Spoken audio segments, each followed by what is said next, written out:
Friends, मैं हूं आपका दोस्त सलमान और आज हम लोग हमारा नेक्स्ट प्रॉब्लम करेंगे एनपीओ की टेक्स्ट बुक में, 12th की टेक्स्ट बुक में एनपीओ का problem in the books of Vithal Mahila Mandal. Problem number 9 है। इसमें छोटा सा प्रॉब्लम है। अगर आप पेज नंबर 119 पर आओगे तो आप देखो स्टेशनरी का अमाउंट दिया हुआ है पेमेंट साइड पे 600, वो 600 नहीं है 6000 है।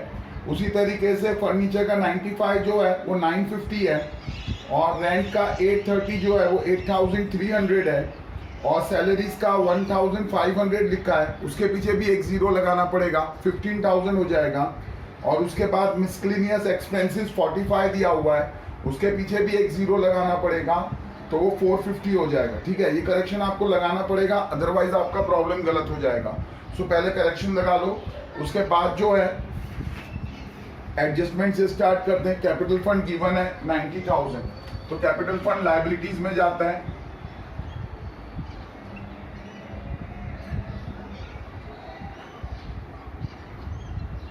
$90,000। फिर उसके बाद आउटस्टैंडिंग सब्सक्रिप्शन 4000 बोला है और अगर आप करके आप देखो रिसिप्ट साइड में तो सब्सक्रिप्शन 19000 आया है। तो सब्सक्रिप्शन इनकम होती है, बाय सब्सक्रिप्शन 19000 है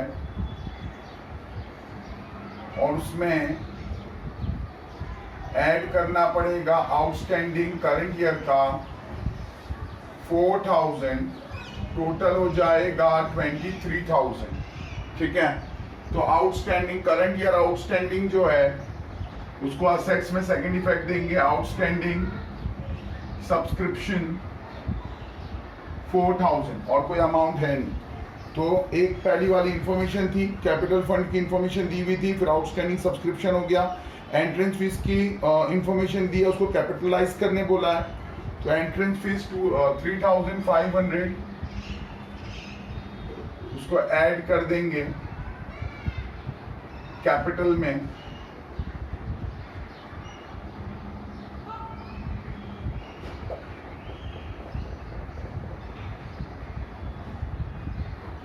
एंट्रेंस फीस 3500 डायरेक्ट जो है वो कैपिटल में चला जाएगा, बिकॉज उसको कैपिटलाइज करने को बोला है। फिर आप नेक्स्ट देखो, rent paid including 800 paid for अप्रैल 2018, यानी हमने प्रीपेड किया है। अप्रैल 2018 का मतलब होता है एडवांस दिया हुआ है। ठीक है, तो रेंट जो है वो एक्सपेंडिचर है हमारा, टू रेंट, इसमें से लेस कर देंगे एडवांस, तो एडवांस है 800। और अगर आप देखो तो पेमेंट्स में रेंट का अमाउंट दिया है 8300, जैसे कि मैंने आपको करेक्शन लगवाया है। ठीक है, तो इसमें से 800 एडवांस है, मतलब 7500 अमाउंट हो गया। और ये जो 800 है इसका सेकंड इफेक्ट असेट्स में आ जाएगा। Advance rent 800।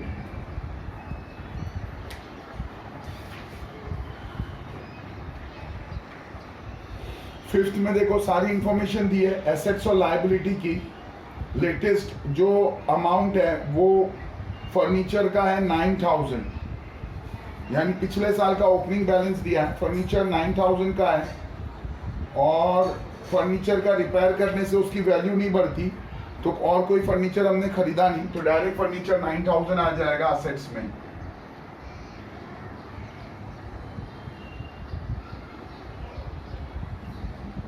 ठीक है, फर्नीचर रिपेयर्स का इससे कोई लेना देना नहीं है। फर्नीचर अगर रिपेयर हुआ है उससे वैल्यू नहीं बढ़ेगी, रिपेयर अलग चीज है और फर्नीचर का परचेज करना अलग चीज है। बिल्डिंग 70000 है और बिल्डिंग में भी कुछ परचेज फर्दर हुआ नहीं है, तो बिल्डिंग 70000 है। और उसके बाद हम आगे बढ़ेंगे तो आउटस्टैंडिंग एक्सपेंसेस दिया 12000 और उसकी भी पेमेंट का कहीं पे कोई जिक्र नहीं है, तो आउटस्टैंडिंग एक्सपेंसेस को भी हम लोग ले लेंगे।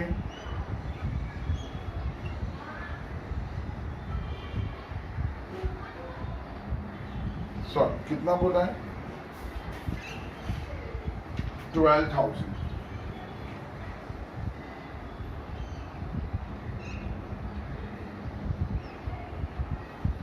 तो इसके साथ सारे एडजस्टमेंट्स हो गए। अब हम आते हैं पेमेंट वाले साइड पे। स्टेशनरी का पेमेंट हुआ है 6,000, तो एक्सपेंस है to stationery 6,000, repairs to furniture 950, to repairs to furniture. फिर उसके बाद नेक्स्ट रेंट हो गया सैलरीज 15,000, टू सैलरीज 15,000। देखो मैं बार बार आपको जो है वो बोलता नहीं हूँ, क्योंकि ये सब हमारी रेगुलर P&L के एक्सपेंसेस हैं, तो हम लोग उसको डायरेक्ट ही पुट कर देते हैं, आदत है हमारी, ठीक है। फिर miscellaneous expenses 450, to miscellaneous expenses भी हो गए सारे। फिर cash in hand, cash at bank 1650 और 14,000।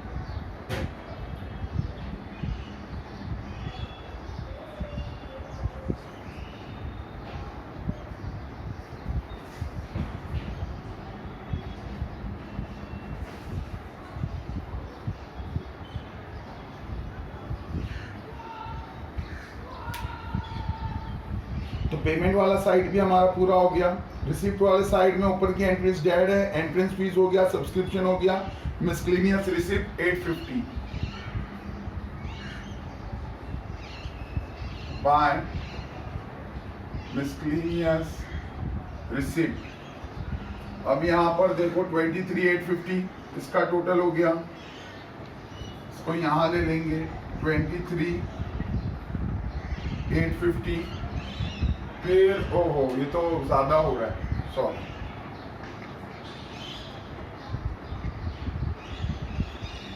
तो यहाँ पर लॉस है इस प्रॉब्लम में, यानी हम लोग लॉस नहीं बोलते, डेफिसिट है। तो 15 और 6 21, 21 और 7 28, 28 और 1400 29,400, 29,400 और 500 29,900 हो रहा है। एक बार करके देख लेता हूँ फिर से। 50 50 100 का 00 1 कैरियर 5 और 10 15 एंड 4 19 का 9 1 कैरियर 7 7 14 14 एंड 15 29 बराबर है। सो 29900 यहाँ आ जाएगा। इसमें से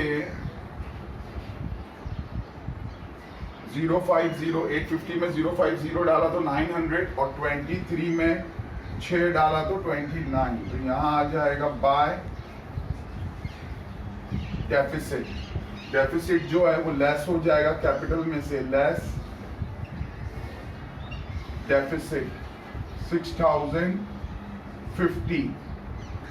अब देखो 90,000 93,500 6,000 गया तो 87, तो 86 950 500 में से 50 गया,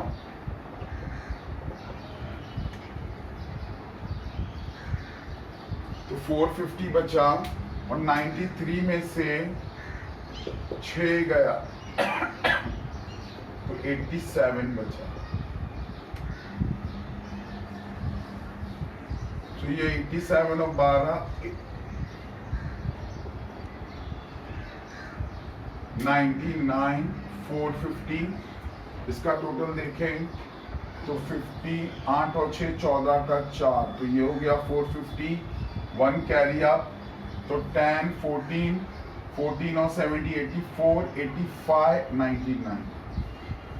एनपीओ के प्रॉब्लम्स बहुत ही सिंपल और छोटे होते हैं। देखो एक और प्रॉब्लम हमने कर लिया, एग्जाम में 12 मार्क्स का आने वाला है, गोल्डन चांस है एनपीओ सीखने का या इतना स्कोर करने का एनपीओ में, क्योंकि बहुत ही नॉर्मली छोटा प्रॉब्लम होता है, एडजस्टमेंट भी बहुत कम होती है, और जो एडजस्टमेंट्स होती हैं वो भी फाइनल अकाउंट्स वाली ही होती है नॉर्मली। ठीक है, तो इसको देख लेना। और अगर आप आज पहली बार आए हो हमारे चैनल के ऊपर तो शुरुआत से एनपीओ के देख लो, हमने कैसे कैसे प्रॉब्लम्स किए हैं, तो आपको आइडिया मिलेगी एग्जैक्टली कि हम कैसे करते हैं। ठीक है, चलो, थैंक्स, बाय।